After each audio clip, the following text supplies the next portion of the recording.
आज हम मौजूद हैं मक्कतुल मुकरमा बैतुल्लाह शरीफ के अंदर। ये बैतुल्लाह है अल्लाह का घर, दुनिया का मुकद्दस तरीन मकाम, और इसके चारों तरफ फैले हुए है ये दालान, ये रवाक, गवाह है सदियों पर मुहित तारीख के, फन तामीर के और इश्क व इबादत के। आइए आज हम आपको लेके चलते हैं हरम मक्की के इन अजीम रवाकों के रूहानी व तारीखी सफर पर। रवाक अरबी जुबान का लफ्ज है जिसका मतलब है छतदार, राहदारियां या दालान। हरम मक्की में रवाक वो गुजरगाहें हैं जो मस्जिद के अतराफ छतों के नीचे बनाई गई है ताकि ज़ायरीन को साया, आराम और इबादत के लिए साजगार माहौल फराहम किया जा सके। हरम मक्की में कदीम दालानों और रवाकों की अपनी तारीख है जहाँ रोज़ाना हज़ारों लोग गुजरते रहे, लेकिन बेशतर इसकी तारीख से लाइलम रहे, हत्ता के हमारी नज़रों से ओझल हो गए। मुताफ तोसी प्रोजेक्ट के तहत अब अब्बासी और तुर्क दौर के रवाकों की दोबारा बहाली का काम मुकम्मल किया गया है। शाह अब्दुल्ला के दौर में शुरू होने वाला मस्जिद हराम की तोसी के बाद अब ये सऊदी क़यादत के ज़रिए एहतमाम आलम इस्लाम का मुश्तरका वर्सया है। 1200 साल पहले कदीम दालानों की तामीर के लिए टनों वजनी संगमरमर के सतूनों को इराक और शाम से मक्का मुकरमा तक लाना अब तक नाकाबिल यकीन और पुरस्कार सी बात लगती है। अस्सलाम वालेकुम वरहमतुल्लाहि वबरकातुहू। मैं हूं आपका अपना सैयद अखलाक हुसैन शाह और आप देख रहे हैं रूहानी हीलिंग एकेडमी। अगर अभी तक आपने हमारे चैनल को सब्सक्राइब नहीं किया तो बराए मेहरबानी हमारे चैनल को सब्सक्राइब करें और बेल आइकन को क्लिक करें ताकि हमारी हर नई आने वाली वीडियो का नोटिफिकेशन आपको बर वक्त मिल सके। इस तामीरी शाहकार को देखकर बहुत से सवाल जहन में उभरते हैं। मसलन मेमारों और तामीराती सामान को कैसे और कहाँ से लाया गया, कितने मेमारों ने ये काम किया, इस पर कितनी लागत आई, फिर दुरुस्त पैमाइश करके टनों वजनी सतूनों को खड़ा करके छत कैसे डाली गई जो सैकड़ों साल तक बरकरार रही। इस वक्त तमाम काम हाथ से किया जाता था और तामीराती काम कई साल जारी रहा। टेक्नोलॉजी और लॉजिस्टिक के बगैर ये नाकाबिल फरामोश तामीराती काम यकीनन कदीम फन तामीर का शाहकार है।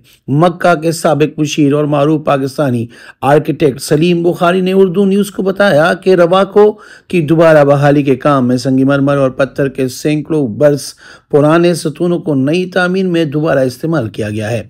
कदीम मताफ के दालानों की तामीर के लिए इस्तेमाल होने वाले सतूनों की तादाद 200 से 300 जबकि उनकी ऊंचाई लगभग 5 मीटर थी। नई तामीर में सतूनों का डिज़ाइन और ऊंचाई तब्दीली की गई। यह ऊंचाई अब्बासी और तुर्क दौर से ज़्यादा है। हर सतून के नीचे एक बड़ा बेस भी तामीर किया गया है। ताहम कदीम और नए रवाकों के डिज़ाइन में कोई ख़ास फ़र्क नहीं। हरम मक्की के मुख्तलिफ अदवार में कई मरतबा तोसी की गई। मताफ की बड़ी तोसी अब्बासी खलीफा मेहदी के दौर में की गई। तुर्कों के दौर में इस तोसी के ऊपर छत डाली गई, गुम्बद और मेहराब बनाए गए। इसीलिए हरम के कदीम दालानों को तुर्कों से मंसूब किया जाता रहा। बाद अज़ा शाह सऊद और शाह फहद के दौर में तोसी हुई, लेकिन सारा तोसी काम तुर्कों और बिनो अब्बास के कदीम दालानों के बाहर किया गया। ताहम शाह अब्दुल्ला के दौर में मताफ की तोसी के लिए कदीम दालानों को मुनहदम करके दोबारा बनाया गया। तारीख से पता चलता है कि अब्बासी खलीफा मेहदी ने मताफ के दालानों की तामीर शुरू की। इसके बेटे मूसा अल हादी ने इसे मुकम्मल किया।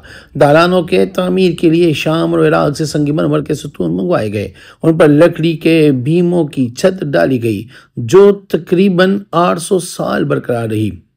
1570 ईस्वी में लकड़ी की छत में आग लग गने से संगमरमर के कई सतून गिर गए और कुछ चटक गए।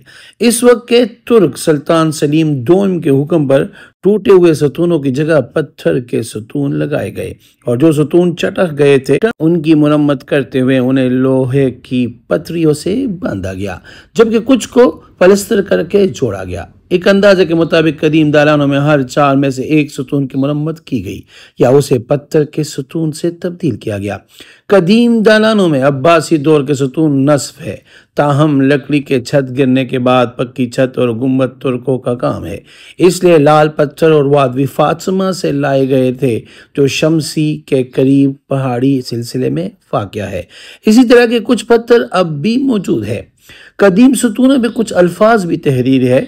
मुताफ के दरानों में जो सतून नस्ब है उनमें बास पर कुछ तहरीरें भी है। कई सतूनों पर तारीख दर्ज है और लिखा है कि ये काम कूफा के लोगों का है। सतूनों के साथ उनके कैपिटल और बेस है। ये तीनों हिस्से अलहदा बनते हैं।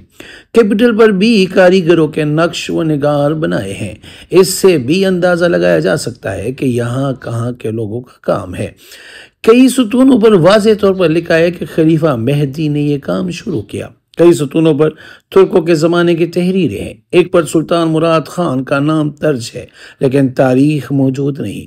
दो सतून ऐसे हैं जो ये जाहिर करते हैं कि वो रास्ते हैं जिससे पैगंबर इस्लाम सल्लल्लाहु अलैहि वसल्लम सफ़ा की तरफ जाने के लिए इस्तेमाल करते थे। एक अंदाजे के मुताबिक 15 से 20 सतून ऐसे हैं जिन पर तहरीरें मौजूद है। सतूनों पर दर्ज इबारतों से उनकी तारीखी अहमियत का अंदाज़ा होता है। मुताफ के दालानों में नस्ब सतून कितने पुराने हैं और कहाँ से लाए गए हैं, इसके पीछे भी एक दिलचस्प कहानी है।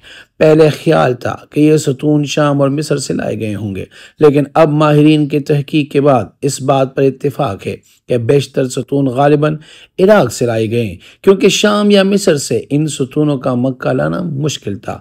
माहिरीन का मानना है कि कूफा से इन सतूनों को बहरी रास्ते से लाया जा सकता है, क्योंकि कूफा दरिया के करीब है। कश्ती में सतून लाद कर समंदर के रास्ते सऊदी बंदरगाह अलशीबा तक लाया जाना मुमकिन लगता है।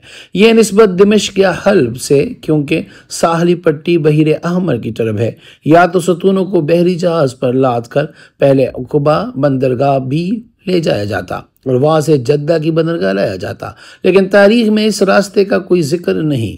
शाम से जमीन के रास्ते भी ये काम मुमकिन नहीं था। दुनिया में संगमरमर जितनी भी कवारी है उनमें हर एक का संगमरमर मुख्तलिफ है।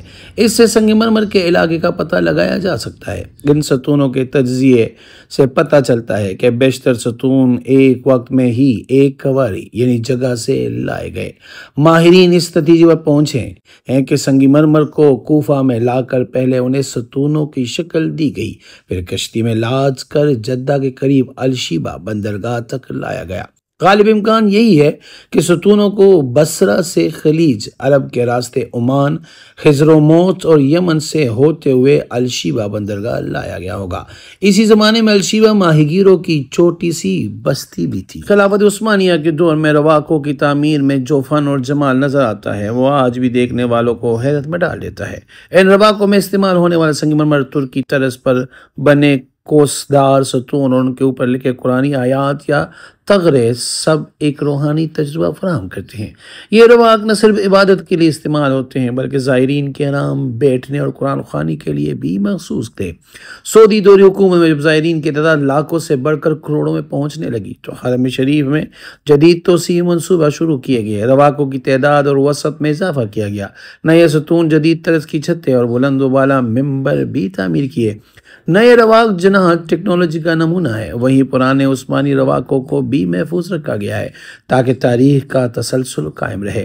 किसी भी वक्त आप हरम जाए इन रवाकों के साय में बैठे हुए हजारों अफराद नजर आएंगे। कोई कुरान पढ़ रहा होगा, कोई दुआ मांग रहा होगा, कोई गिरिया वजारी में मशगूल होगा। ये रवाक एक तरह से खाना काबा के इर्द गिर्द रूहानियत का साया बने हुए हैं। इन दालानों में बैठना भी इबादत का हिस्सा बन जाता है, क्योंकि आप हरम के अंदर बैतुल्लाह के सामने जिक्र इलाही में मशगूल होते हैं।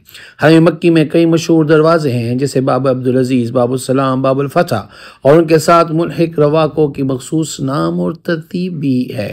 बाज़ रवाक नमाज के औकात में इमाम के लिए मुख्तस होते हैं, जैसे रवाक इमाम, जबकि दीगर मखसूस औकात में ख़वातीन के लिए भी मखसूस किए जाते हैं। इन रवाकों में सफाई, एयर कंडीशनिंग, साउंड सिस्टम और सहूलतों का बेहतरीन निज़ाम है। रवाक सिर्फ पत्थर और सतून का नाम नहीं, यह हरम की तारीख, ज़ायरीन की मोहब्बत और उम्मत मुस्लिमा के रूहानी जज्बात का नाम है। आज भी जब कोई इन रवाकों में कदम रखता है तो गोया वक्त की कैद से आज़ाद हो जाता है। मुस्तकबिल में जब भी तोसी हो, उम्मीद है कि इन रवाकों की रूहानी तासीर, इनकी जमालियात और इनकी तारीख को महफूज रखा जाएगा। अगली बार जब भी आप खाना काबा की ज़ियारत को आए तो सिर्फ तवाफ ना करें बल्कि कुछ लम्हे इन रवाकों में बैठे महसूस करें कि आप तारीख के किस अजीम लम्हे में सांस ले रहे हैं। ये रवाक हमें सिखाते हैं कि अल्लाह का घर सिर्फ इबादत का नहीं बल्कि वहदत, जमाल और तारीख का भी मरकज़ है। मेरी दुआ है अल्लाह पाक हमें बार बार हरमैन शरीफैन की बात अब हाजिर नसीब फरमाए और जो इस वीडियो को देखें अल्लाह उनके दिल की तमाम जायज़ मुरादें पूरी फरमाएँ और अल्लाह पाक उनको हर किस्म की परेशानियों और मुसीबतों से महफूज रखे। आमीन। जज़ाकल्लाह।